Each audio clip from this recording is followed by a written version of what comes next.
নমস্কাৰ, মোৰ চেনেলৰ প্ৰথমটো ভিডিঅ'লৈ আপোনালোক আটাইকে স্বাগতম জনাই হৈছে দশমী পূজাৰ পৰিৱেশ আমাৰ ঘৰৰ ওচৰৰে হয়। পূজাৰ মাজে মাজে মই আৰু বনশ্ৰী ওলাইছোঁ লগৰ এজনী বিয়াৰ খবৰ ল'বৰ কাৰণে। এয়া দেৱী বিসৰ্জনৰ বাবে নি আছে।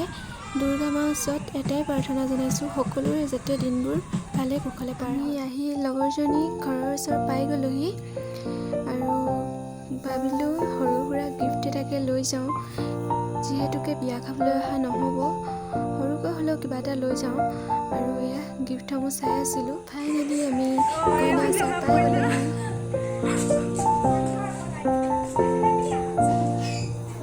আমাৰ কইনা আমি মানে সৰু সুৰা গিফ্ট এটা দিছোঁ আৰু সৰু সুৰা গিফ্ট এটা দিছোঁ। চাওঁচোন কেনেকুৱা পায় খুলি হেল্প কৰি দিয়া আৰু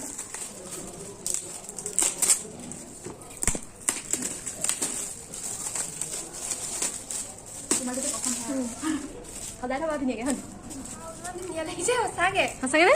বহুত ধুনীয়া লাগিছে, বহুত ধুনীয়া লাগিছে। Thank you. অঁ ধুনীয়াকৈ ধুনীয়া লাগিছে দেই, বহুত ধুনীয়া লাগিছে। তোমাৰ ঘৰত গ'লে যাতে দেখি পাওঁ, তেতিয়া আমাৰ মনত পৰিব ন। আমাৰ কইনা মানে আমাৰ বান্ধৱীয়ে আমাক তাই দৰা ঘৰলৈ লগত কি লৈ যাব সেই বস্তুসমূহ দেখাই আছিল আৰু কৈ আছিল কেনেধৰণে কি যোগাৰ হৈছে বা কেনেধৰণে কি কৰিব।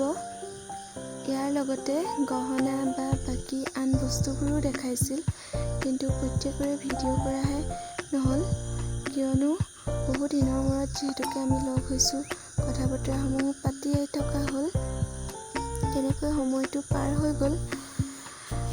অৱশ্যে কিবাকিবি খুৱাইছিলোঁ দেই, তাৰো ভিডিঅ' কৰা নহ'ল।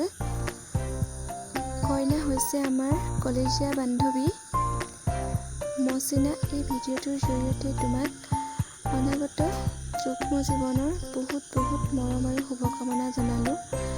আশা কৰিছোঁ তোমাৰ যুগ্ম জীৱন সুখ আৰু শান্তিৰে ভৰি পৰক।